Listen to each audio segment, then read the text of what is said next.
Antes de nada, agradecer a todos los asistentes aquí su presencia.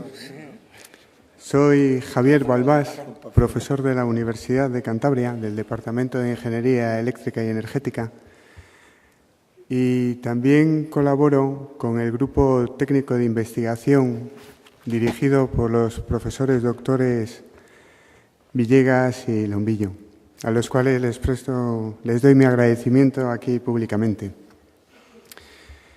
Hoy me toca desempeñar el papel de moderador en la exposición de uno de los temas de mayor actualidad y relevancia en la edificación, como es la eficiencia energética. Algo clave, como dijeron anteriores ponentes, para la armonía y la conciliación de la demanda energética y la necesidad de la sostenibilidad, tanto medioambiental, social como económica. Para ello, cuento con la inestimable colaboración de los aquí presentes, a los cuales voy a proceder a su presentación.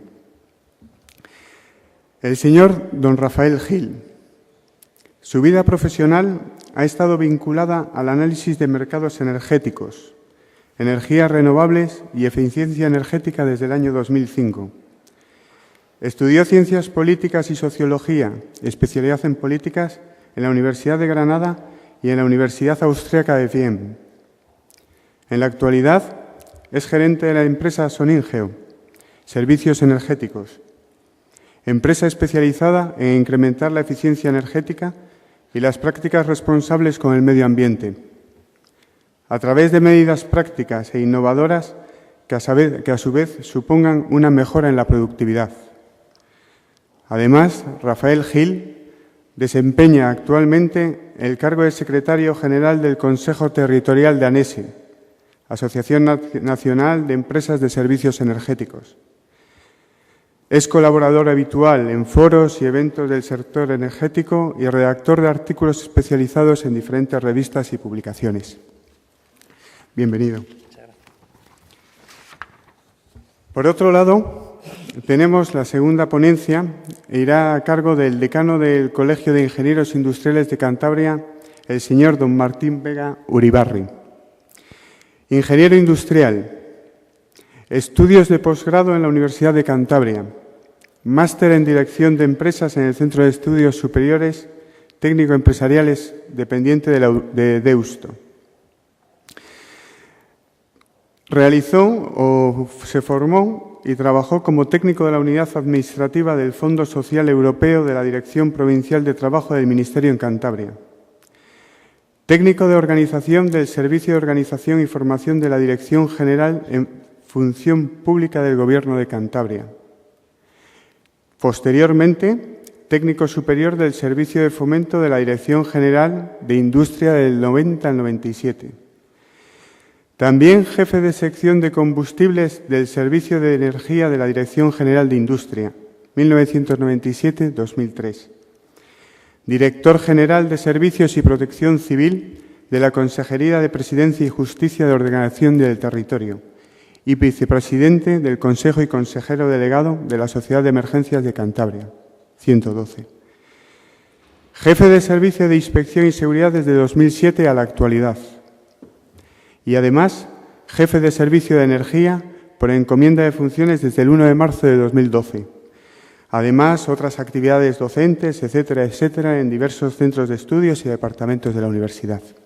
Bienvenido también. Posteriormente, tenemos al señor don Enrique González Cervera, ingeniero técnico industrial por la Escuela Universitaria de Bilbao. Vicepresidente del Ilustre Colegio Oficial de Ingenieros Técnicos Industriales de Cantabria. Responsable desde el 91 de la Delegación Comercial en Cantabria de Schneider Electric España S.A.U., desempeñando diversos puestos en la compañía. Bienvenido también.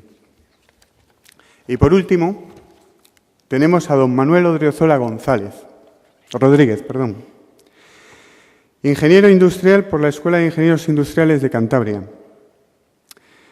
Finalizó sus estudios en Dresde, Alemania, máster en energías renovables y en la actualidad doctorándose en energías alternativas por la Universidad de Cantabria. Comenzó como ingeniero consultor I+D en el Centro de Energías Eficientes y Renovables en el CEFIR, Universidad de Cantabria, hasta el 2008. Posteriormente, ingeniero de proyectos en Bioinnova, Proyectos SL. Desarrollo de proyectos y estudios sobre eficiencia energética y su adaptación a edificios. Posteriormente, hasta el 2010, consultor de freelancer de eficiencia energética en instalaciones y energías renovables. Ejecución de trabajos y proyectos de energías renovables y eficiencia energética en edificación. Y en la actualidad, responsable de instalaciones del Grupo Real de Piasca. Gestión, redacción de proyectos y estudios sobre instalaciones y eficiencia energética. Especialización en la optimización del consumo térmico y eléctrico. Aplicación en instalaciones en edificación y obra civil. Pues, sin más dilación, vamos a comenzar, y agradeciendo a todos los ponentes su presentación, vamos a comenzar con las presentaciones del Rafael Gil. Por favor, acuda al atril. Y como en las demás mesas de debate que hemos realizado, al final de las 4 ponencias que tendremos, se procederá a unos 15 minutos o 10 minutos, dependiendo del tiempo que haya, para realizar las oportunas preguntas o cuestiones que todos los aquí presentes tengan a bien realizar. Adelante, por favor. Aide.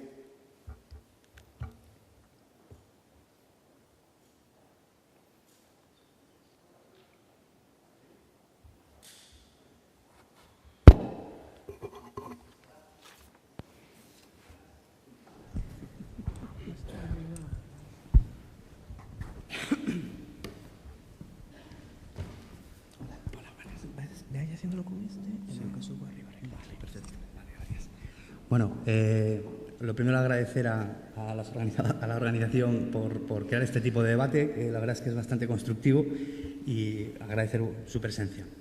La ponencia sobre lo que voy a tratar en la ponencia es la eficiencia energética como externalización energética, como instrumento para la eficiencia en edificación, ¿no? Vamos a ver, os voy a explicar un poco por encima. Lo primero que es ANESE. ANESE es la Asociación Nacional de Empresas de Servicios Energéticos. Está formada por unas 130 empresas que, con independencia de las distintas actividades que desarrollan en el sector energético, se configuran como empresas de servicios energéticos, tal y como se define en la Directiva 2006/32 de la Unión Europea sobre la eficiencia del uso final de la energía y de los servicios energéticos. ANESE Cantabria se constituye como tal, como Consejo Territorial de Cantabria, el 19 de octubre de 2010 y nace por iniciativa tanto de Cantabria Metal como de iniciativa de una serie de empresarios de aquí de la región. Gracias. La distribución geográfica de los miembros de ANESE como asociación, que aglutina la mayoría de empresas de servicios energéticos del país, pues Cantabria estamos ahora mismo en la 4ª posición en cuanto al número de empresas de servicios energéticos, pues por detrás de Madrid, Cataluña y Andalucía. Es un dato relevante el hecho de que los 4 fundadores de ANESE, inicialmente las empresas que lo fundaron, se fundó en 2010. A 2012 hay más de 130 empresas, lo que indica que hay un potencial, es un nicho de mercado con un potencial tremendo. La eficiencia energética tiene muchísimo recorrido todavía y tiene muchísimo potencial. Bien, para poder explicar un poco cómo puede incidir la eficiencia energética en la edificación, debemos plantearnos el hecho de que estamos en un pleno cambio de paradigma energético. Pasa que, el ciudadano de a pie no nos damos cuenta, pues con los miles de problemas que tenemos que solucionar en el día a día, ¿no? Pero tenemos un dilema energético. Las políticas energéticas a nivel global, hasta la actualidad, en el último decenio, han estado centradas en la generación de energía a través de incentivar la generación de energía a través de tecnologías que no generarán externalidades negativas al medio ambiente, es decir, las energías renovables. Y es una pata de la política energética global que luego asumen todos los ordenamientos jurídicos de todos los países. Pero la otra gran pata es la demanda, es el saber consumir, y es ahí donde incide la eficiencia energética de una forma fuerte, muy fuerte. Y es ahí donde el sector residencial y el terciario tienen una capacidad de ahorro pues tremenda, ¿vale? El dilema energético en el que nos encontramos es que hay dos hechos, y es que la demanda de energía eléctrica para el 2030 se va a multiplicar por 2, y la demanda de energía en todos sus vectores, no solo el eléctrico, para el 2050 también se va a multiplicar por 2. Claro, ante estos hechos nos encontramos con la situación de que hay que dividir por 2 las emisiones de CO2. A esto hay que añadirle que tenemos que tener en cuenta variables para tener un sistema energético coherente, por así decirlo. Tenemos que tener en cuenta la seguridad de suministro, tenemos que tener en cuenta el aumento del coste de energía constante, tenemos que tener en cuenta el cambio climático y tenemos que tener en cuenta un concepto: intensidad energética. Ahora vamos a ir un poco a él. Hay un incremento exponencial de las necesidades futuras de energía. Ahora estamos con el Plenercan en Cantabria. Hace cuestión de año y medio presentamos el panel, el Plan de Acción Nacional de Energías Renovables a la Unión Europea, etcétera, etcétera, etcétera. Pero es que hay lo que está por encima de todo eso. ¿Qué es? Bueno, pues es el hecho de que el consumo actual de energía en el mundo, hablo de términos globales, están 12.000 millones de toneladas de crudo al año. Pero claro, ha cambiado, se ha deslocalizado el consumo. Es decir, hay un consumo desigual. 1.000 millones de habitantes que conforman Europa, Rusia, Japón, tigres asiáticos y Estados Unidos consumen 6 kilovatios hora por ciudadano. El resto del mundo, los 5.000 millones de habitantes restantes, consumen menos de un kilovatio hora por ciudadano. ¿Qué significa esto? Que 5/6 partes de la humanidad, antes de 2050, pasarán de consumir 1 kilovatio hora por ciudadano a 3-4 kilovatios hora por ciudadano. Es decir, es abrumador, es totalmente abrumador. Es ahí la pieza clave que tiene la eficiencia energética. ¿Por qué? ¿Por qué es pieza clave? Porque incide de forma muy beneficiosa en la relación coste-beneficio en los costes energéticos, porque aumenta la seguridad de abastecimiento energético. España es una isla energética. Aparte de ser una isla energética, el 80% de la energía que consumimos la importamos del extranjero, con los problemas geopolíticos que existen hoy día. Reduce la emisión de dióxido de carbono, la eficiencia energética, y fomenta la competitividad. España tiene un potencial enorme en eficiencia energética, pero enorme. Sobre todo, y no solo en el sector transporte, no solo en el sector industrial, en el sector residencial y en el terciario, no solo en lo que ya está construido, sino en lo que se construirá en un futuro también. Claro, hablamos de competitividad y para ello necesitamos abordar el concepto de intensidad energética. Claro, España, entre el periodo 1996 y 2007, sin haber tenido políticas específicas de eficiencia energética, habiendo centrado sobre todo en la generación de energía, como os he dicho al principio, hemos llegado a reducir la intensidad energética un 4,5%. En este mismo periodo reflejado entre 1996 y 2007, en la Unión Europea, han reducido la intensidad energética en un 19,9%. O sea, solo, y ese no es el óptimo, solo para poder que España pueda equipararse a los países miembros de la Unión Europea, porque al final vamos a tener una política energética global o común, a eso tendemos, tenemos un recorrido tremendo, pero tremendo. Entendamos intensidad energética como la energía que necesitamos para fabricar una unidad de producción. Es decir, a una mayor intensidad energética, más despilfarradores de energía somos. A una menor intensidad energética, más competitivos. En los tiempos actuales creo que tendremos que ir hacia la competitividad. Claro, la eficiencia energética al final es el principal contribuidor a la resolución de este dilema que os estoy planteando. La tendencia creciente de los precios energéticos o el comercio de los derechos de emisión y el triple compromiso 20-20-20 de la Unión Europea demandan la eficiencia energética, porque el 60%, según datos de la Agencia Internacional de la Energía, el 60% de la reducción de emisiones de CO2 relacionados con la energía en 2020 se conseguirán gracias a las medidas de eficiencia energética. Tened en cuenta que vivimos en una sociedad, estamos viviendo un proceso de electrificación de las sociedades. El principal vector energético existente, al final todo se convierte en electricidad, la gran mayoría, sobre todo en nuestras sociedades. Por otro lado, también se da la tendencia creciente de los precios energéticos, de los costes energéticos, claro, provocan que los proyectos de eficiencia energética tengan unos retornos bastante interesantes. Y es aquí donde entra el concepto de eficiencia energética de forma real.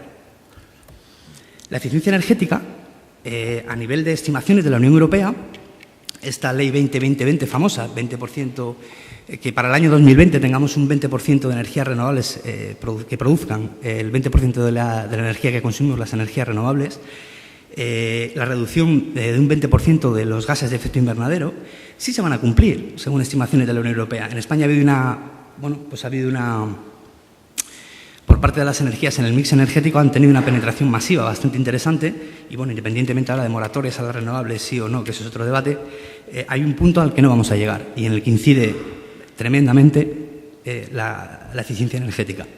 Es la reducción del consumo de energía primaria. Bueno, en todo esto, al final, ¿qué pintamos las empresas de servicios energéticos? En lo que vagamente o de forma un poco amplia se habla de eficiencia, ¿no? Eficiencia energética. Ahora está de moda hablar de la eficiencia. ¿Qué es la eficiencia? Se habla mucho en términos abstractos de la eficiencia. Bueno, pues las empresas de servicios energéticos, al final, somos empresas que proporcionamos servicios de la mejora de la eficiencia, afrontando cierto riesgo económico y técnico al hacerlo, y basamos el pago de los servicios prestados en la obtención de los ahorros que conseguimos, según como lo define la propia Directiva 2006/32 de la Unión Europea. Claro, las empresas de servicios energéticos, al final, ahora lo vamos a ver en un momento, lo que hacemos es una propuesta de valor. Fundamentamos nuestra acción sobre 3 pilares.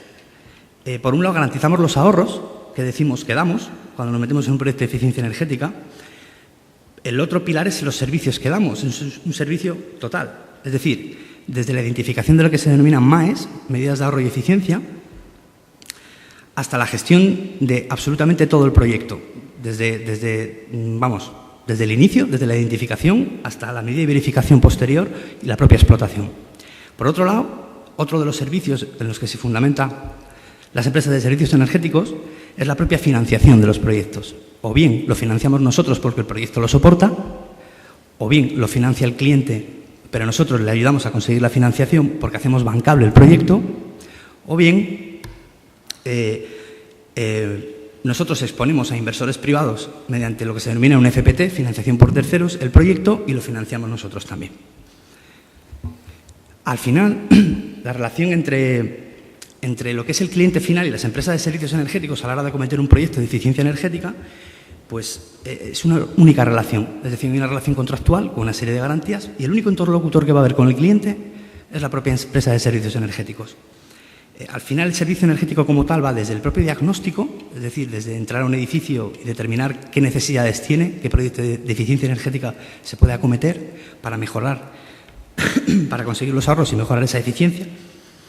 Ingeniería de diseño, instalación, financiación, operación y mantenimiento, medida y verificación. Al final, el cliente va a pagar la cuota de ese contrato en función de los ahorros que se consigan. Claro, quitamos de un solo golpe el entorno multiproveedor, que implica un proyecto que exige muchísima multidisciplinariedad, muchísima además. Todo se hace mediante lo que se denomina, la Unión Europea lo define también, en la directiva de la que os hago referencia constantemente, se denomina un Energy Performance Contract. En español y en castellano es un contrato de rendimiento energético. Bajo un contrato de rendimiento energético, las empresas de servicios energéticos examinamos un determinado edificio, una determinada instalación, evaluamos el nivel de ahorro energético que podría llegar a conseguirse y ofrecemos la implantación de un proyecto garantizando los ahorros durante el periodo convenido. La durabilidad de este tipo de contrato depende, ¿no? Los políticos, sobre todo, se basan mucho a la hora de sacar mediante contratos de colaboración público-privada. Hablan mucho bueno, pues esto se saca a concurso para las empresas de servicios energéticos. Mira, no todo es proyectable. Es decir, en cuanto nos metemos en paliativos de construcción, por ejemplo, pues nos vamos a contratos de 15 o 20 años. Dependiendo un poco del enfoque de eficiencia que se le quiera dar, pues te puedes ir a contratos más cortos. Es decir, no todo es acometible ni todo es proyectable, pero la verdad es que hay un potencial muy fuerte. Las fases de un proyecto de mejora, como podéis contemplar, en una primera fase se presenta lo que es el EPC al cliente final, el contrato de rendimiento energético, se le solicita una serie de información al cliente que se analiza y se hace una primera calificación preliminar. Después metemos el kick-off ahí, el corte, y se decide si se continúa o no. ¿Cómo? Con un preestudio, es decir, con una preauditoría energética. En esa preauditoría se presentan los resultados y si hay esa horquilla de rentabilidad que va a poder soportar un proyecto de eficiencia energética y a nosotros nos interesa invertir o podemos hacer bancable o financiable el proyecto, es cuando presentamos un contrato de consultoría de detalle, un contrato que se denomina el contrato de estudio energético de detalle. Es ahí cuando ya se comienza a medir, a ver las instalaciones en profundidad, a dejar los equipos de medición durante un periodo de tiempo para mirar el comportamiento energético de esa instalación o ese edificio. No hacemos lo que son propiamente dicho auditorías energéticas, que es lo que se conoce por tal. Lo que hacemos son IGAs, auditorías en grado de inversión. Es decir, se hace una auditoría energética durante un determinado tiempo con un protocolo de actuación y de mediciones y posteriormente se hace un análisis de riesgo financiero sobre la ingeniería aplicada a futuro. Se presentan los resultados y si se ha contrastado lo que preliminarmente se podía prever, pues se ejecuta, se implementa el proyecto y el último punto, que es la explotación del proyecto, hay una cosa que se llama el protocolo de medida y verificación de ahorros. El pago de los servicios de los ahorros, como podéis ver en esta primera columna, antes de formar un contrato ese de empresa de servicios energéticos, hay unos costes energéticos que son el bloque azul con un mantenimiento correctivo y un mantenimiento preventivo, ¿vale? Una vez que comienza el contrato ese y después de haber actuado en función, como os he explicado anteriormente, los gastos para el cliente durante el contrato son... Nosotros reducimos los costes energéticos en valores absolutos. Por ejemplo, si una instalación consumía 100 en valores absolutos y tras implementar todo lo que os he comentado se reduce el consumo energético a 60, por poner un ejemplo, pues el 40% de diferencia es el que la empresa de servicios energéticos se queda para amortizar su inversión, su beneficio y parte lo reparte con el cliente. El tercer bloque que veis es simplemente que una vez finaliza el contrato, las instalaciones quedan en propiedad del cliente y los ahorros que se consiguen también. El protocolo de medida y verificación, no voy a explicar primero porque no hay tiempo, pero no voy a explicar esa gráfica, pero el protocolo de medida y verificación, ¿qué es? El protocolo de medida y verificación al final va a ser el alma mater de la relación contractual. Es decir, el protocolo dice cómo se mide, por qué se mide, qué es ahorro, qué no es ahorro. Es decir, se puede dar el caso de que establezcamos una relación contractual con el propietario de un edificio y se ha basado el consumo energético de ese edificio en los últimos 3 años, por poner un ejemplo, y el año en el que nosotros entramos, pues resulta que hace más calor o más frío en invierno y se va a tirar más de calefacción o más de aire acondicionado. Todo eso tiene que quedar reflejado y tiene que quedar medido y tiene que quedar contemplado. El protocolo de medida y verificación, hay muchos protocolos. El de mayor reconocimiento internacional es el protocolo EVO. Su creación estaba en el Departamento de Energía de Estados Unidos hace 25 años y bueno, cogió suficiente masa crítica a nivel internacional como para desvincularse y crear lo que se llama la Organización para la Evaluación de la Eficiencia. Hay otros protocolos como son la RAE o hay otros muchos.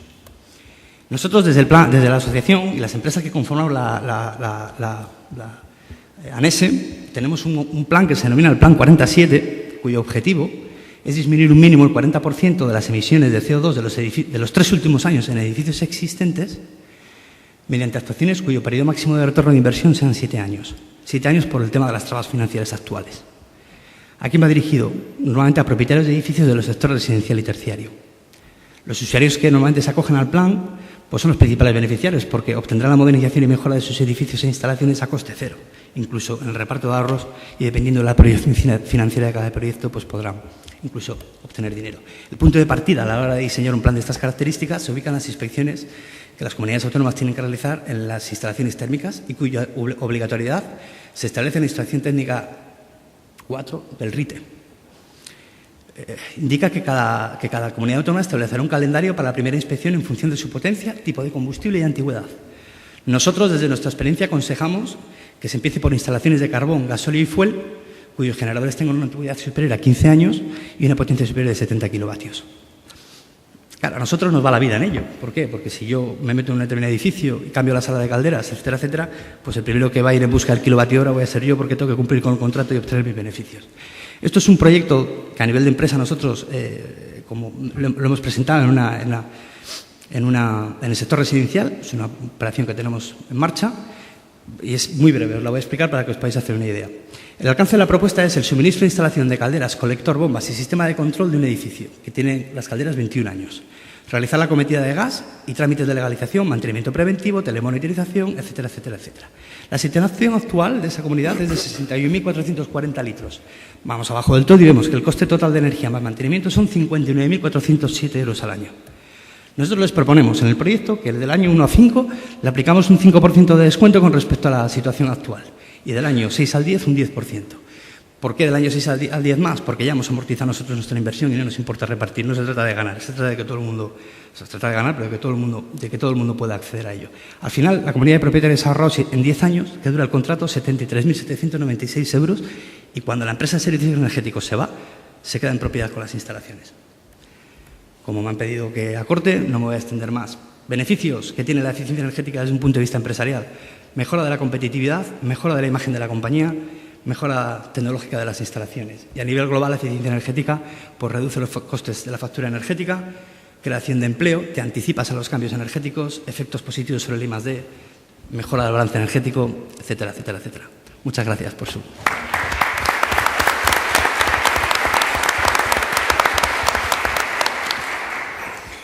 Es una pena no disponer de más tiempo para poder comentar todo lo que se desea, ¿no?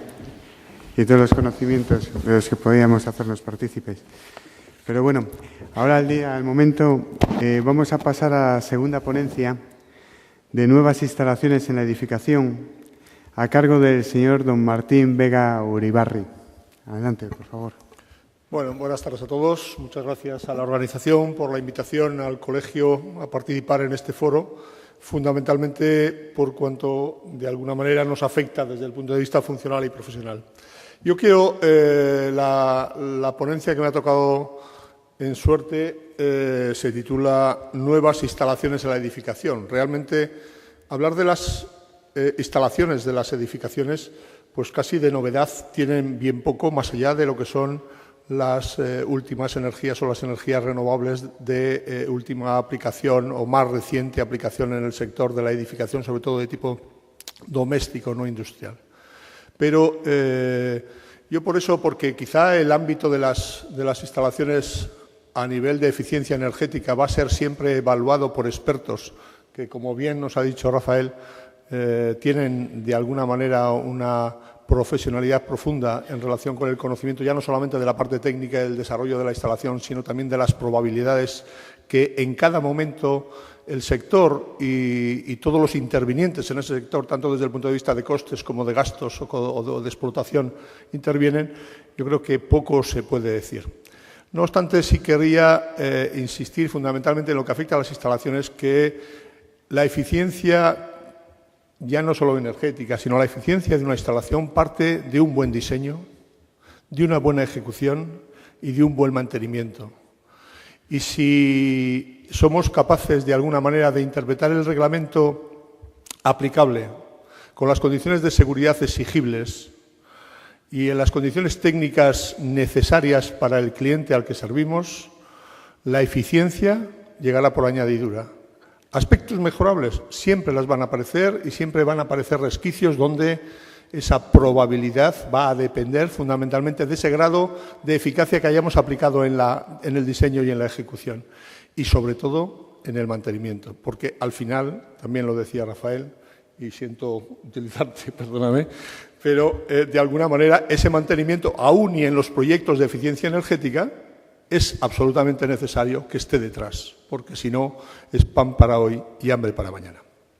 Pero al margen de hablar de instalaciones eléctricas o térmicas, de cualquier tipo de las que habitualmente tenemos en un ámbito de edificación, y puesto que después van a hablar de la robótica y demás, yo solamente quería aprovechar este foro para comentar un proyecto de decreto que está, lógicamente, como tal proyecto pendiente de publicación, pero que ha sido ya divulgado a nivel de información en relación con, no directamente con la eficiencia energética, pero sí con la utilización de las energías renovables en los ámbitos, digamos, domésticos o de uso del sector terciario de menores consumos. Es un proyecto de Real Decreto que regula las condiciones administrativas, técnicas y económicas de la modalidad de suministro de energía eléctrica con balance neto.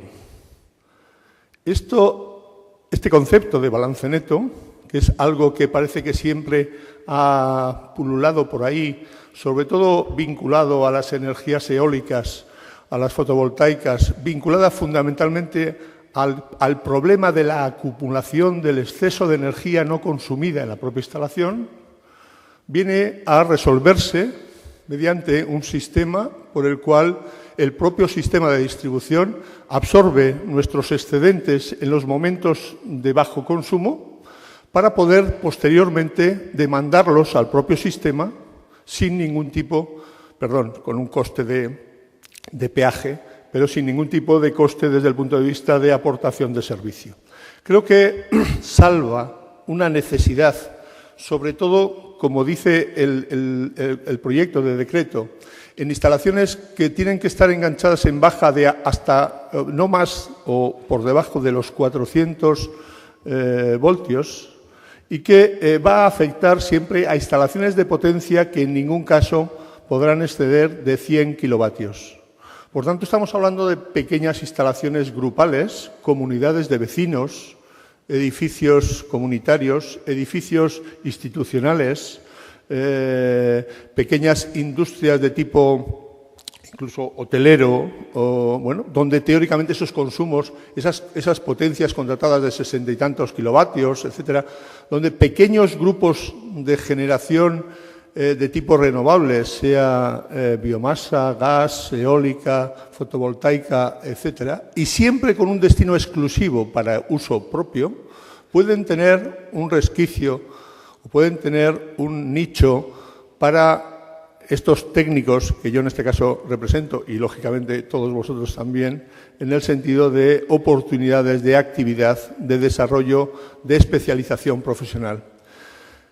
Estamos, de alguna manera, buscando siempre puntos de mejora, capacidad de maniobra para afrontar situaciones como esta, de crisis y de tener que apretarnos el cinturón y minorar gastos por todos los lados. Y, teóricamente, en esas energías renovables que nos parecían que pues daban sentido parcialmente a las posibles necesidades, este Real Decreto, que a su vez es desarrollo del Real Decreto 1699 del 2011 pasado, que regulaba todas las conexiones a la red de las instalaciones de pequeña potencia. Esta va a ser una más a incorporar a ese sistema de regulación que simplifica básicamente los procedimientos para acceder a la red. Este sistema de balance neto no requiere de ningún tipo de instalación complementaria, de ningún tipo de red adicional. Se va a utilizar el mismo nudo de entrada en baja para rebotar a la red el excedente, de tal manera que puede haber incluso un solo contador bidireccional, o pueden establecerse en el mismo nudo dos contadores, uno de entrada y otro de salida, a efectos de consumo o de aportación a la red. Creo que, como tal proyecto, me parecía interesante en un foro como este avanzarlo. No, lógicamente, como tal proyecto, no puedo decir cuándo vaya a entrar en vigor, eso lo dirá el boletín, pero sí creo que en los próximos días, y no creo que tarde mucho, porque este proyecto ya anda por ahí danzando a nivel de información, digamos, institucional, a colectivos y demás, pues desde hace ya más de un mes. El Ministerio, calculo, porque también está obligado a desarrollar el 1699 del 2011, y este es parte de ese desarrollo, va a constituir, de alguna manera, un pasito más en apoyo y desarrollo de las energías renovables, insisto, sobre todo fotovoltaica, eólica, biomasa y gas, fundamentalmente en lo que es microgeneración, en la medida en la que va a ser capaz de, con los expertos que posiblemente encuentren en la eficiencia una rama que tengan que complementar, pero alguien tendrá que decir a esa comunidad cuál es su grado de conveniencia técnico-económica para poder aportar realmente si le conviene o no invertir en un grupo de microgeneración determinada en función del coste o del gasto que tiene en energías y en función de eso, del consumo que tenga en agua caliente para las piscinas, en agua caliente que puede ser térmica comunitaria, en el tema de electricidad, en otros servicios comunes para esa propia comunidad, quizá con una microgeneración en gas, dependiendo lógicamente de la zona eólica, etcétera, como digo, podemos estar cubriendo el montante del gasto anual de esa comunidad con independencia de que la producción pueda tener teóricamente unas fluctuaciones que el propio sistema y la red de distribución va a ser capaz de absorber y devolvernos cuando nuestra demanda sea superior a nuestro nivel de producción. No sé, realmente el decreto es muy concretito, no tiene mucho más, porque lo que es el sistema de enganche y los procedimientos para el acceso a la red lo establece el 1699, que ya contemplaba claramente un procedimiento simplificado, digamos sencillo, para pequeñas potencias de consumo y que van además a obligar a las empresas distribuidoras a aceptar esos sistemas incluso por cuenta de los costes desde el punto de vista de la conexión, de alguna manera regulados y a discreción también de las partes, en el sentido de que no van a ser siempre o no tienen por qué ser ejecutadas por la empresa distribuidora, sino que pueden ser contratadas y la empresa distribuidora va a tener que acatar y aceptar, en este caso, la voluntad del cliente a la hora de engancharse. La Administración, como siempre, actúa de mediadora, aunque luego la eficacia de la mediación vamos a dejarla a un lado, pero quiero decir que desde el punto de vista de la teoría, yo realmente creo que este decreto, y en un foro como este, era casi más interesante hablar de esto que de los aislamientos o de los rendimientos y de los circuitos, de los flujos, etcétera, que para eso hay otros mucho más expertos que yo. Y si alguien, en relación, yo el tema de instalaciones he estado algunos años en ello, tanto en gas como en calefacción, climatización. Si alguien quiere hacer alguna pregunta en algún tema relacionado con instalaciones, lógicamente estoy a su disposición con independencia de lo tratado en relación con este concepto de suministro de energía en balance neto, que creo que va a ser algo de lo que vamos a tener que hablar en el futuro. Muchas gracias.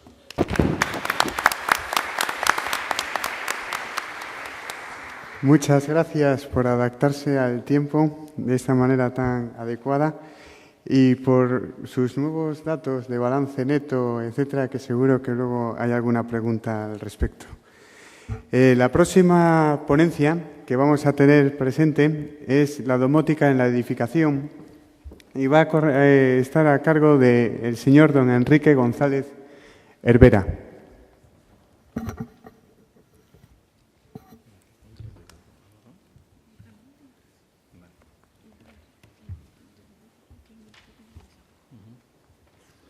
Buenas tardes. Parece que el señor Rafael Gil y yo coincidimos en la necesidad, bebemos de las mismas fuentes, ¿no?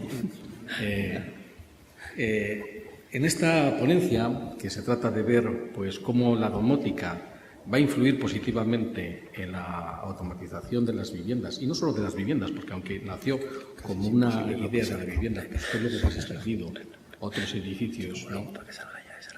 El usar, digamos, técnicas de ahorro energético y de eficiencia energética ya no es una opción, es una obligación, por lo que ha explicado anteriormente don Rafael Gil, que lo ha hecho muy brillantemente, y esto es una realidad, ¿no? Aumenta la energía y hay que disminuir las emisiones de CO2.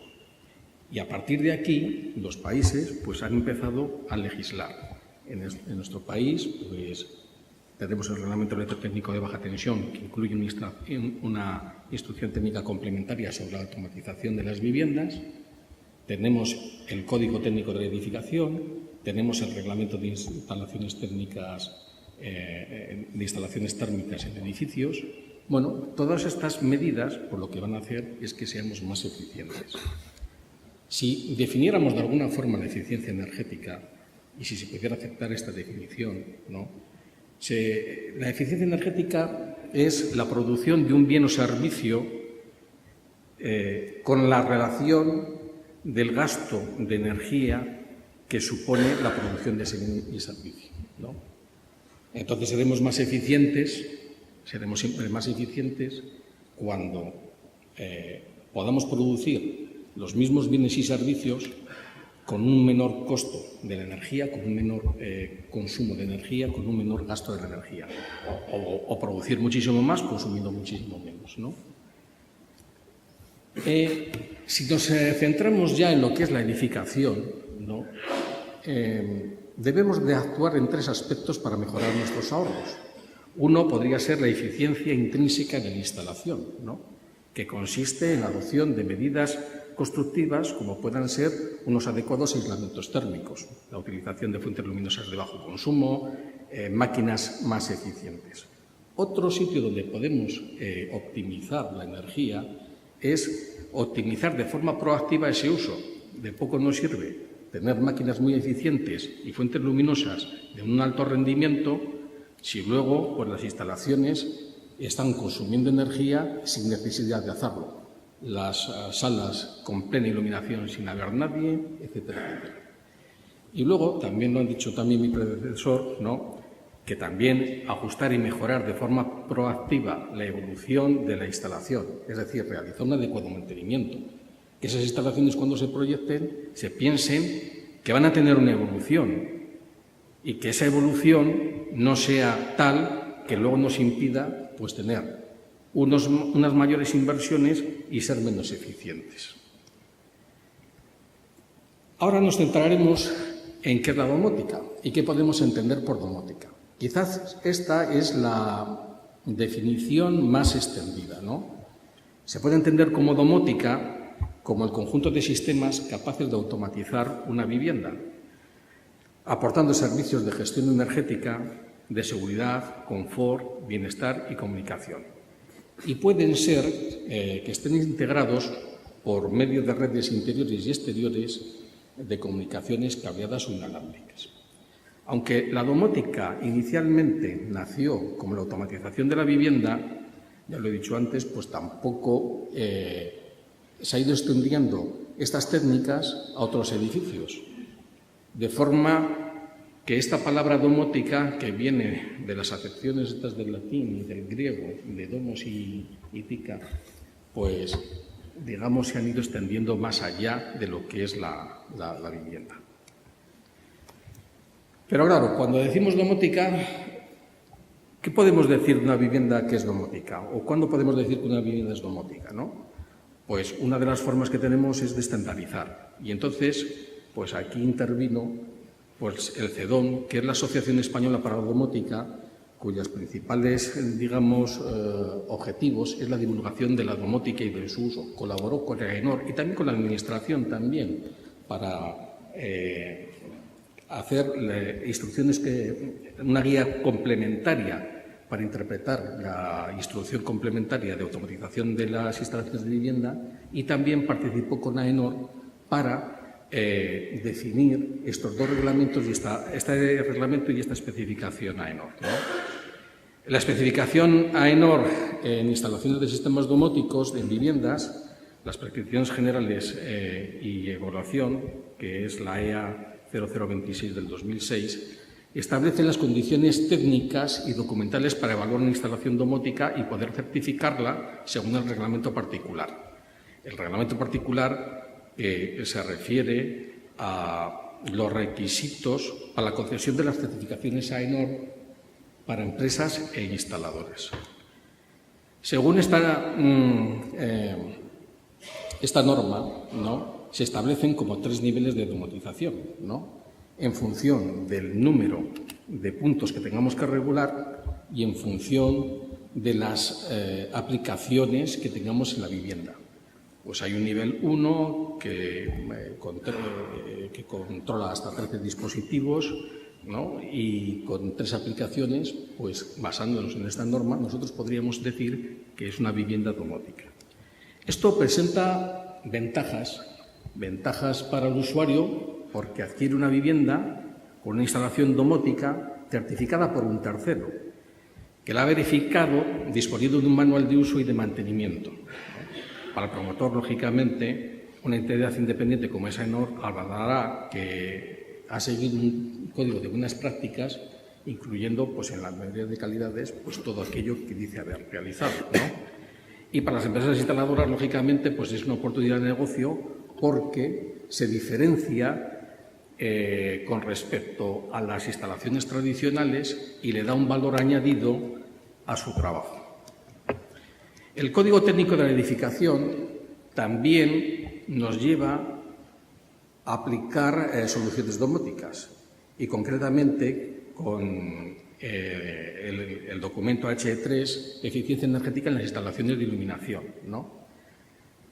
Y obliga lo siguiente: los edificios dispondrán de instalaciones de iluminación adecuadas, adecuadas a las necesidades de los usuarios y a la vez eficaces energéticamente, disponiendo de un sistema de control que permita ajustar el encendido a la ocupación real de la zona, así como un sistema de regulación que optimice el aprovechamiento natural de la luz natural en las zonas que reúnan unas determinadas condiciones. Esto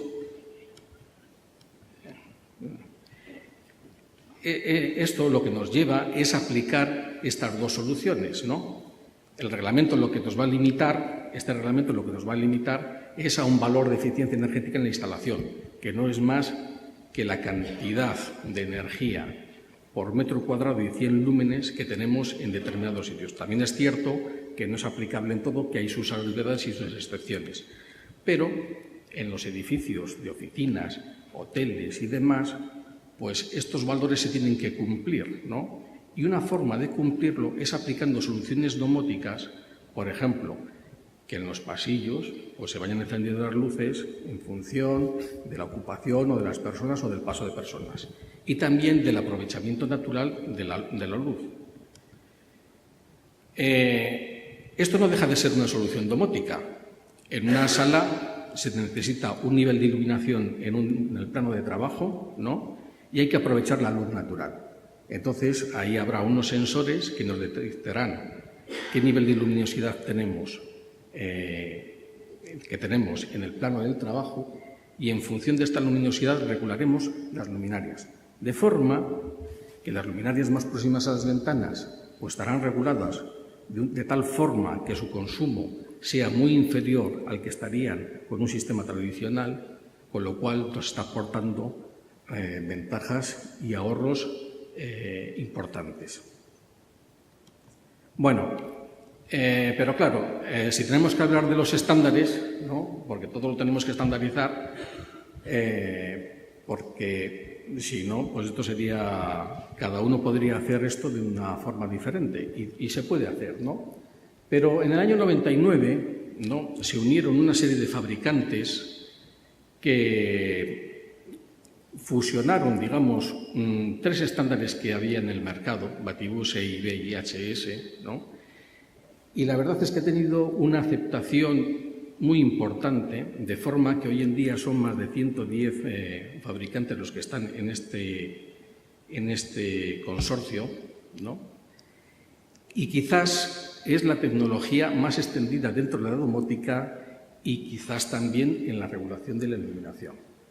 Otro de los estándares también importantes es Longworks, que este es propiedad de una empresa americana, Echelon Corporation, y también hay muchos fabricantes que se han unido a este estándar, ¿no?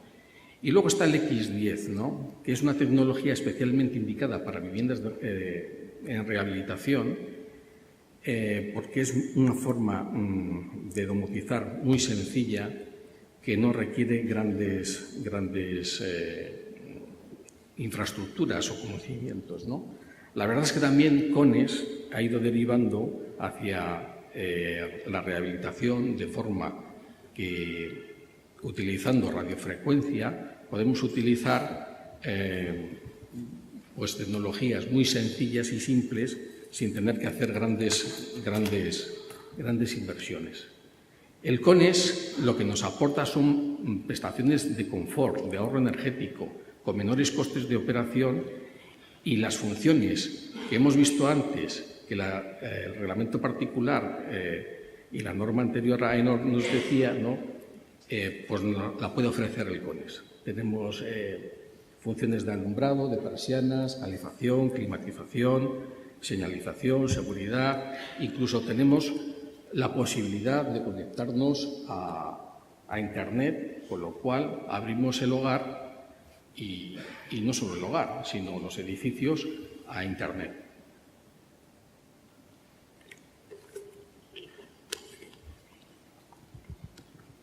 Bueno, es un éxito sin precedente el CONES, ¿no?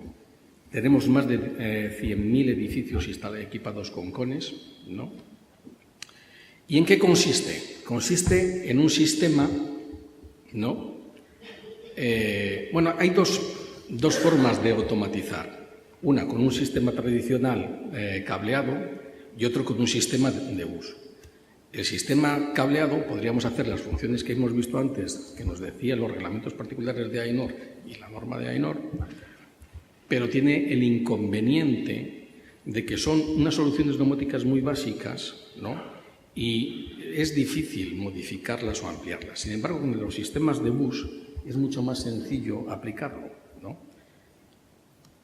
El sistema se compone de un bus que está alimentado a una tensión segura, que es de 24 voltios, por el que va a viajar la información. Esa información se la van a dar los diferentes receptores, que son los que van a hacer las regulaciones de los diferentes receptores. La luminosidad, las calderas, la calefacción, etc. De forma que mediante consignas programadas, ¿no? Pues tengamos todo el sistema bajo control. Estos dispositivos pues son dispositivos del sistema, sensores y actuadores. Los dispositivos del sistema son fuentes de alimentación y acopladores de línea. Los sensores pues son los detectores anemómetros, detectores de presencia, de luminosidad, etc. Y los actuadores, pues lógicamente, actuarán directamente sobre las cargas. También en estos sistemas pues están los sistemas de visualización y control, de forma que a través de pantallas, incluso de los smartphones, podemos tener acceso a las instalaciones y saber en todo momento cómo están y cómo acceder a ellas y cómo regular pues, a nuestro antojo estas instalaciones. Bueno, también a través de un hiperrouter se puede tener una conexión hacia Ethernet, hacia Internet, de forma que podamos tener edificios conectados entre sí y con un sistema de supervisión poder llegar a diferentes edificios. El sistema principalmente es el cableado, aunque también soporta pues, otros sistemas, ¿no? Como el aire, radiofrecuencia, etc. Y es simplemente un cable que va a recorrer toda la instalación y que, como veremos, pues admite muchas tipologías, con lo cual esto nos da una sencillez impresionante y nos reduce de manera considerable pues, los costes que podamos tener en posibles ampliaciones, modificaciones futuras, ¿no? También es cierto que existen ciertas reglas que no se puede hacer de cualquier forma. Bueno, los sistemas independientes entre sí, como por ejemplo un sistema de regulación de iluminación, el CONES, existen diferentes pasarelas que lo que podemos hacer es fusionarlo directamente con pasarelas Ethernet, de forma que lo podemos conectar a supervisores superiores y tener pues todo el sistema controlado. Tener controlado pues el confort, la climatización, incluso con estándares diferentes. Por un lado pues Modbus, por otro lado Longworks, por otro lado CONES, el X10 y demás. Y luego con el SCADA, ¿no? Lo que podemos tener es el control y la supervisión general de todo. Vamos a pasar rápidamente porque no hay mucho. Bueno, conclusiones. Está demostrado que la buena voluntad de las personas solo funciona inicialmente. Tras unas semanas los ahorros se pierden. Es decir, el uso proactivo de la energía, si no automatizamos, No hay forma. Y la domótica es la mejor forma de automatizar, no solo en la vivienda, sino también en los edificios, ¿no? La domótica en la edificación es el futuro, y ya no es tan futuro, porque está presente en muchas instalaciones y edificios, y aquí en Cantabria pues ya tenemos claros ejemplos en cómo se está dando esta irrupción de la domótica en las instalaciones. Y por mi parte no tengo más que decir y muchas gracias por todo.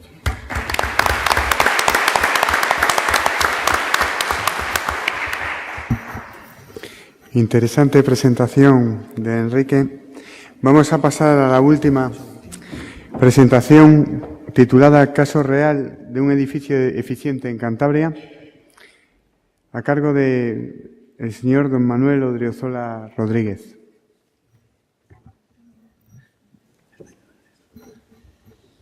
Hola, buenas tardes. Bueno, en primer lugar, quería agradecer la oportunidad que nos ha dado el Grupo de Tecnología de Edificación de la Universidad de Cantabria de presentarnos un poco ante ustedes y de mostrarles lo que ha sido nuestra última promoción, que creemos que es un referente en el tema de eficiencia energética ahora mismo en vivienda en Cantabria. En primer lugar, les voy a presentar un poco lo que es la empresa, cuál es su filosofía respecto a la eficiencia energética y cómo hemos aplicado esa filosofía en esta promoción de la que les hablo, que se llama Los Alcatraces. Real de Piasca es un grupo empresarial que se dedica a transformar el suelo. Es decir, tenemos en nuestra propia plantilla la gente que compra el suelo hasta la gente que entrega la llave, pasando por todo el proceso urbanístico. Tenemos todos los técnicos que intervienen durante el proceso, tanto técnicos como administrativos. Estamos, tengo que decir que afortunadamente, creciendo en estos tiempos de crisis y la verdad es que tenemos unos objetivos, a mi gusto, muy bonitos para los próximos años en relación a la eficiencia. Real de Piasca, en general, apuesta por disminuir el consumo de sus edificios al mínimo posible. La eficiencia energética para nosotros es una parte fundamental de un edificio de calidad. Ya no estamos hablando de acabados, de tener un mármol de cierta manera o de tener ciertos equipos o instalaciones, sino que la eficiencia en general pensamos que es un argumento de venta importante. Sin embargo, también creemos que este nivel de eficiencia que se puede alcanzar no debe condicionar en ningún momento al usuario ni encarecer el producto final de forma que sea inaccesible. El ejemplo de esta filosofía aplicada es nuestra promoción Los Alcatraces. Este edificio que, como pueden ver, son 29 viviendas en bloque. Está en la S20, lo pueden ver todos ustedes, cerca del nuevo Palacio de la Música, que ha incorporado bastantes soluciones que nosotros consideramos que son interesantes. La base fundamental de todo, eso sí tenemos que decirlo, son las medidas pasivas. Sin esto no hay nada. Se ha trabajado mucho en envolventes, huecos y aislamiento en general, haciendo un aislamiento selectivo de todos los cerramientos que se consideraban más delicados, así como trabajando mucho en los grandes ventanales que ahora son una parte importante del proyecto. Es decir, se ha bajado mucho la transmitancia térmica de la envolvente en general. En combinación con esto, se ha trabajado también en las medidas activas, en las generadoras de calor, adaptándola exactamente a la demanda que hemos conseguido con las medidas pasivas de las que hemos hablado antes. Esto ha complicado mucho el sistema. Tenemos calderas centrales con una gestión individual y con contajes individuales. El resultado es un edificio de un consumo muy reducido que, en términos del código técnico, tiene una calificación energética de B. Como se puede ver, la etiqueta energética del edificio acabado, que la pueden encontrar ustedes en la entrada del edificio, que es obligatorio desde 2007, voy a decir, y puedo contar con los dedos de la oreja las que he visto en Santander. Y bueno, pues nosotros la ponemos. Bueno, para que se den cuenta de cómo hemos mejorado el edificio, la referencia es que hemos empezado desde una calificación energética D, cumpliendo los mínimos de normativa. Esa diferencia, que parece escasa, e incluso hay gente que me ha dicho calificación B, teniendo una nevera que es A++++, es una mierda, con perdón, si me lo permite. Sin embargo, es una gran cantidad de tiempo, de estudios y de dinero invertidos para poder alcanzar este nivel. Como decía, el sistema térmico, la climatización, se ha complicado mucho. Si ustedes observan el esquema hidráulico, no tiene nada que ver con los sistemas de calderas individuales que son tradicionales aquí en la región. Y esto ha complicado a su vez los sistemas de control, las calderas, las máquinas térmicas, por supuesto, y los sistemas de gestión individual. Sin embargo, uno de los grandes logros de este edificio es que el usuario final solo ve esto o esto. Es decir, hemos complicado muchísimo la instalación para que sea eficiente y para que baje el consumo. Sin embargo, no queremos que nuestro cliente se vea condicionado a aprender, sería deseable, por supuesto, se vea condicionado a manejar un sistema que le reste confort. Es decir, todos tendemos al estado de mínima energía y esto es un buen ejemplo. Adicionalmente a este tema de la instalación térmica se han implementado varias soluciones de cara al consumo eléctrico que, sin embargo, en vivienda es bastante más complicado de gestionar, desde luego colectivamente. ¿Por qué? Porque al final, como bien decía el señor Enrique González, el usuario es al final el que es responsable de su gasto y si se considera que es cómodo tener el pasillo encendido toda la tarde, aunque no esté, lo va a tener. Haga lo que yo haga. Será una labor de concienciación de autoridades o instituciones la que tenga que intervenir. Pero bueno, entre otras medidas, lo que damos a nuestros clientes es electrodomésticos de la clase más alta disponible en este momento, iluminación LED en el interior y en el exterior, pues todo tipo de medidas como detectores de presencia o detectores crepusculares que controlen la iluminación de la urbanización. Todas nuestras promociones actuales se están realizando bajo estos criterios. Seguidamente, a Alcatraces, tenemos esta otra promoción que se llama Chapulines, que es de calificación C, esta otra que se llama Caimanes, que es de calificación B también, y estos chalés que estamos en proyecto, que son de calificación B también, que estos emplean un sistema aerotérmico, que es bastante curioso, por lo menos, de ver.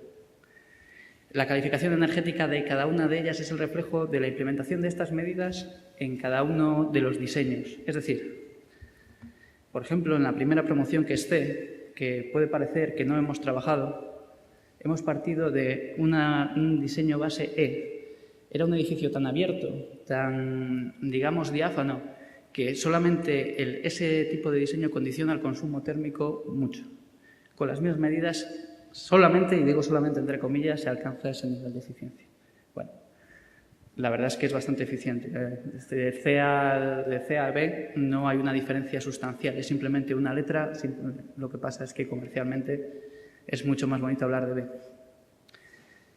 Nuestro objetivo próximamente, como bien ha dicho Rafa, es ir hacia la normativa del 2020 famosa y queremos llegar bastante antes del 2020. Creo que estamos en la dirección adecuada, que siguiendo esta línea de trabajo y de proyecto podemos alcanzar unos niveles de eficiencia superior e incluso estar bastante por encima de la normativa. Por último, y como reflexión, les quisiera decir, no he coincidido con ninguno de los ponentes al redactar ni la presentación ni el pequeño escrito que les hemos mandado. Sin embargo, para que vean cómo el futuro va por ahí, quiero decirles que la eficiencia energética de un edificio se alcanzará a nivel máximo cuando la propia promotora sea la gestora de los servicios energéticos, es decir, cuando ESES y promotoras se complementen.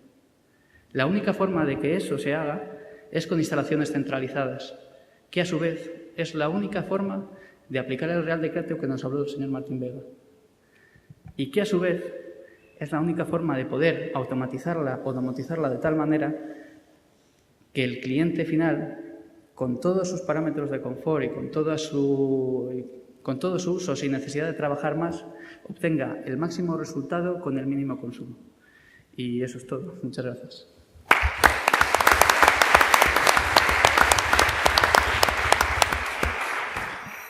Muchas gracias, Manuel, por esa conclusión tan interesante que has realizado. Bueno, llegados a este punto, y después de las ponencias realizadas por los aquí presentes, tenemos un tiempo para realizar alguna cuestión o alguna inquietud que tengan aquí a bien realizar. Por favor.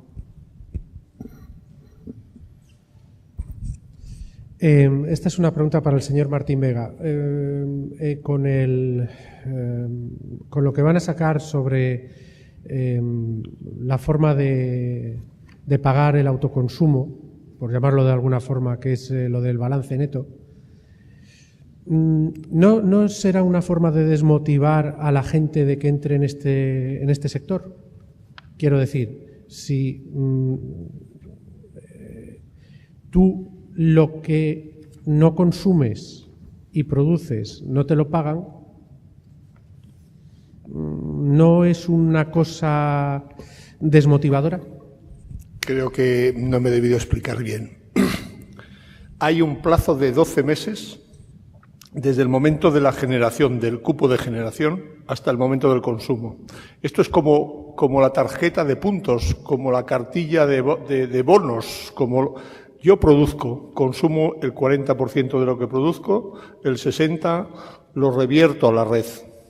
Cuando tenga una demanda del 150% sobre lo que produzco, ese 50% en exceso lo voy a obtener de aquello que tengo allí acumulado como si fuera un sistema de bonus, ¿de acuerdo? Por eso no hay contraprestación. Esto viene a sustituir, en alguna medida, supongo, y después del varapalo de las fotovoltaicas y de las cuotas estas políticamente asignadas para potenciar las energías renovables, viene de alguna manera a hacer que el cliente, realmente el usuario, el que necesita la energía, cuantifique realmente su producción y, de alguna manera, en función de la producción anual estimada, determine cuál es su sistema de producción necesario. Y con ese cómputo anual, en las ondas o las curvas teóricamente de oferta y demanda, consiga ese balance neto, de ahí el término balance neto, en el cómputo de los 12 meses. Hay cuotas de producción mensuales que van a determinar que eso que se produce en ese mes va a tener 12 meses para consumirse, si hay excedente. Si es deficitario, lógicamente, todo aquello que se obtenga de la red se va a pagar a precio tarifa convenido de acuerdo con el contrato que se haya firmado con la comercializadora correspondiente. No sé si he respondido al... Sí, una matización. Sí, cómo no. Solamente. Entonces, el objetivo de este Real Decreto es que se llegue a un balance cero. Produces tanto como consumes. No produzco todo lo que pueda y consumo lo que necesito. Exacto. No estamos hablando de generar energía para el sistema, sino que estamos hablando de ser autosuficientes, exclusivamente. Por eso no entra en el sistema de producir energía para venderla al sistema, sino que lo único que el sistema hace es de soporte regulador en función de tu propia demanda. Tu propia demanda puede variar en función de estacionalidades o de momentos determinados, que tú, si no lo consumieses, teóricamente lo perderías o tendrías que parar tu sistema de producción. En este caso, puedes ir a un cómputo, un balance anual, que determine que cuando tú tengas mayor demanda de lo que eres capaz de producir, puedas detraer del sistema todo aquello que le has revertido previamente.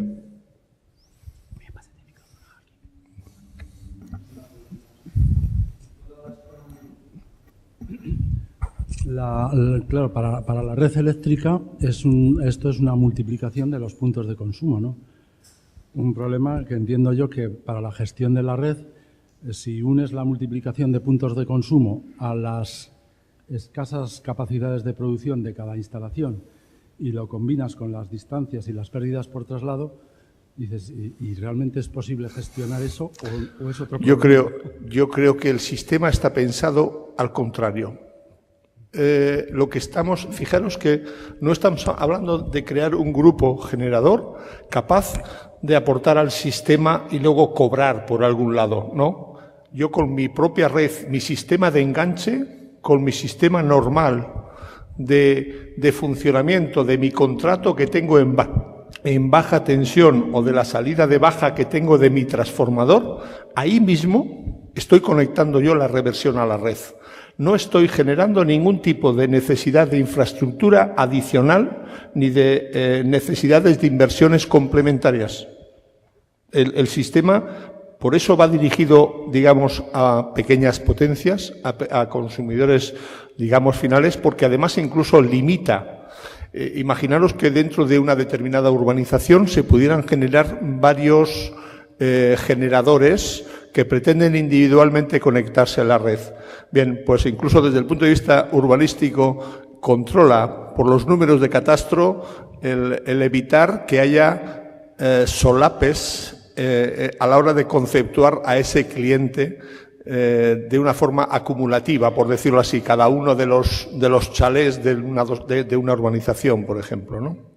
Quiero decir que yo creo que al sistema se le ha obligado, y fijaros que hablar de obligar a una empresa eléctrica es un poco duro, se le ha obligado un poco a abrir su sistema para recibir y acumular y utilizar en su red aquello que el sistema, digamos, tiene en cada momento como excedentario, con independencia de que me lo va a tener que revertir, me lo va a tener que devolver sin coste, sin precio de consumo, simplemente por una tarifa de peaje que establecerá el propio Ministerio y que es, insisto, exclusivamente de peaje, no es consumo.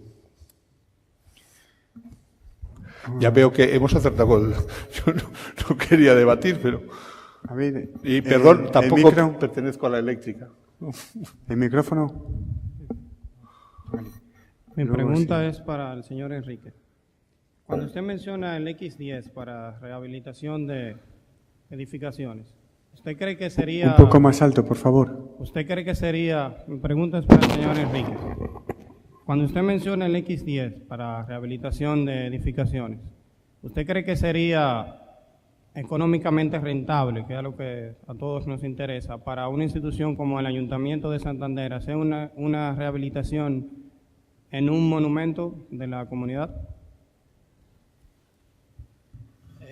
Bueno, hay sistemas domóticos, ¿no?, que no solo son los hilos, los cables eléctricos o los hilos del bus que se instalan. Hay soluciones, no solo el X10, incluso hay otros fabricantes, yo he mencionado 3, pero hay otros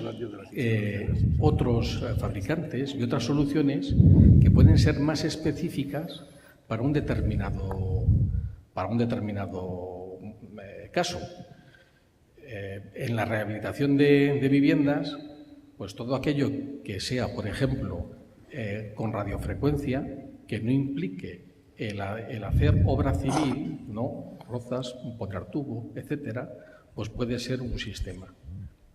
El X10 es un sistema como el CONES, como el LON, y tiene su aplicación donde tiene su aplicación. Entonces hay que ver el caso y se analiza. Lo mismo que el Código Técnico de la Edificación, ¿no? Por ejemplo, en edificios históricos, pues no sé, hay ciertas...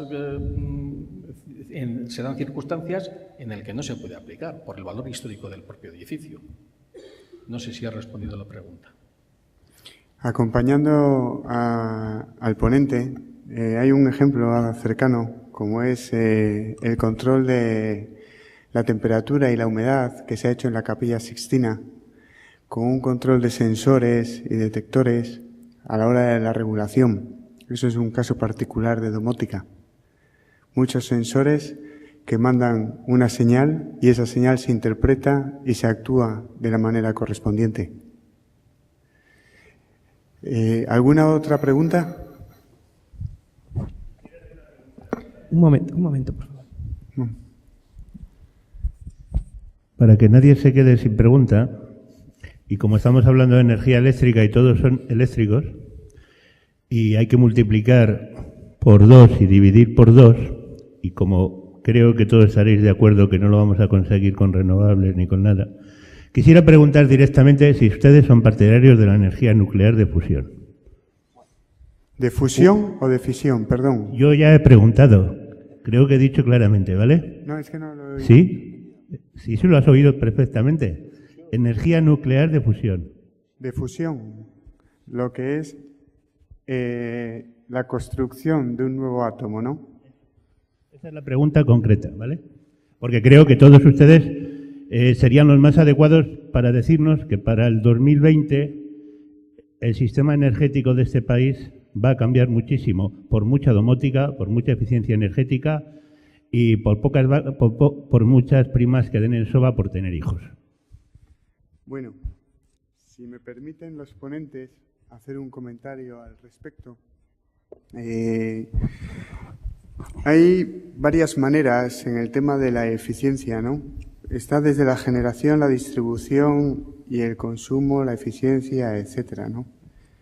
Dentro de lo que son las centrales y en particular las nucleares, está la energía de fisión, que es la fractura del átomo, y la energía de fusión, que es la construcción de un nuevo átomo. ¿Qué ventajas puede tener la segunda respecto a la primera? Pues bien, la segunda tiene una seguridad intrínseca. En cuanto haya algún fallo, bien de generación, de motores, de generadores, cualquier cosa, la temperatura o las condiciones necesarias para llegar a la formación del deuterio, del tritio, etcétera, ¿qué sucede? Que se cortarán inmediatamente. Entonces no va a haber riesgo para la población. Eso es una ventaja enorme. Y luego, aparte, no hay residuo radiactivo, pues no hay radiactividad por medio.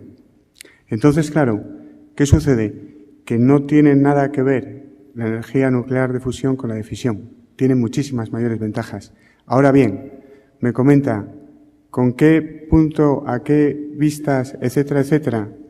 Incalculable. Y más ahora con la crisis de investigación que hay, de dinero que hay, hablar de aquí a 10 años sería hasta objetivamente positivo. ¿Me he explicado?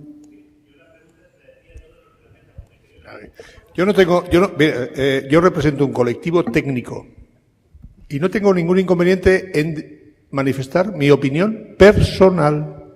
Ninguno. Y como tal técnico, y como responsable que soy en este momento de la seguridad industrial y minera en la Dirección General de Industria, sí le digo que todas las tecnologías tienen riesgos y todas tienen ventajas. Y todas las cosas bien hechas, bien mantenidas, bien controladas, tienen su rendimiento y tienen su eficacia y su aprovechamiento para la sociedad. Y esto no es demagogia, es así. Errores, fallos, imprevistos. Para eso existen los sistemas redundantes que minoran esos riesgos y a veces los minoran hasta el punto que los eliminan. Por tanto, yo personalmente, Martín Vega, le puedo decir que estoy a favor de la energía nuclear. Y si esto me cuesta el puesto, no tengo ningún problema. ¿Otro ponente? Mira, yo discrepo un poco respecto a la pregunta que ha realizado. Yo creo que el mix de generación, al final, al final hablamos siempre de renovables, de nucleares, La pregunta no es esa. La pregunta es ¿a qué mix energético queremos llegar? Es decir, es una lucha de poderes. El hecho de que claro, ¿y a qué precio? Es decir, hablamos de sostenibilidad del sistema energético. Hablamos de que somos una isla energética, España. Hablamos de que importamos el 80% de la energía que consumimos. Hay una serie de variables que inciden en el sistema energético español y, bueno, a nivel global, sobre todo. Pero el español, de manera. Yo, personalmente, también creo que hace falta un mix de generación en el que entren todas las tecnologías. Obviamente, a medida que vayan alcanzándose las curvas de aprendizaje de las diferentes tecnologías, se van reduciendo. Lo que no puede ocurrir, por ejemplo, a nivel de renovables es lo que ha pasado con la regulación que ha habido en este país, porque a nivel, por ejemplo, por poner un ejemplo, de la fotovoltaica. Hubo un boom, antes por atrás han hecho una pregunta respecto a si el nuevo Real Decreto que va a entrar de balance neto, si no va a permitir generar electricidad. Es que el concepto del balance neto no es la generación en sí, está sustentado en la propia demanda. Es decir, nosotros, en nuestro ordenamiento jurídico, asumió un sistema que es el feed-in tariff. El feed-in tariff fue un sistema de primas que las renovables podían producir porque la curva de aprendizaje de esas tecnologías, por sí mismas, con el recurso solar existente, no podían generar al precio de las tecnologías convencionales. Bien, ¿qué ocurrió? Que se reguló mal. Es decir, copiamos el feed-in tariff germano, lo asumió nuestro ordenamiento jurídico y los gobernantes se dieron cuenta al cabo de 5 años de que era imposible pagarlo. ¿Por qué? Porque en Alemania hay un recurso solar de 1.900 horas de sol al año y aquí en Canarias se las hay de 3.000 horas. Entonces, claro, era imposible asumirlo. ¿Qué ocurre? Moratoria a las renovables y se va a intentar, claro, conceptuar de diferente manera. Es decir, las renovables empezaron, nuestro sistema energético está pensado, diseñado, de tal manera en la que hay grandes centros de generación que a través de líneas llevan la energía a los centros de consumo. Obviamente, el balance neto lo que pretende es que cada pequeña casa o cada sitio pueda aportar y cambiar el concepto. Es decir, queremos una red mallada, tejida por diferentes multipuntos. Ese es el concepto. O sea, se acabó ya el boom fotovoltaico, se acabó eso se ha acabado. O sea, es que no lo soporta el sistema. Nosotros nos hemos dedicado a vender proyectos a fondos de inversión de 8, 10, 15 megavatios en Cádiz en su momento, pero ese concepto de negocio se acabó. Es que eso se acabó. Eso no existe ya. La generación como tal tiende a que cada pequeño consumidor pueda aportar al sistema. Lo que habla mi compañero aquí en la mesa es el balance es que la red se va a convertir en una gran batería y me van a compensar lo que yo consumo con lo que me sobra. Y punto. O sea, la generación se va a concebir de otra manera. O sea, no está el negocio en el balance neto, no es un negocio, no, o sea, no me va a dar dinero, me va a compensar simplemente, sencillamente. A las eléctricas les interesa, porque van a invertir menos en desarrollo de redes y porque obviamente están en toda la cadena de valor de todo el proceso. O sea, las eléctricas ahora mismo no solo te venden gas y electricidad, te venden una cosa que ellos denominan SVAs, servicios de valor añadido. ¿Vale? Y entonces les da igual, porque lo que les estás comiendo de cota de mercado te lo están vendiéndote servicios de valor añadido. Entonces, la conceptualización de la generación de energía ha cambiado, sencillamente ha cambiado. Es decir, tiramos por otros derroteros. Y el modelo que estamos actualmente en España implementando a través de este Real Decreto es el modelo norteamericano, que es el que ha funcionado desde el principio. Es decir, se tenía que haber hecho de otra manera. Nada más. Por lo tanto, mix energético conjunto, todas las tecnologías posibles.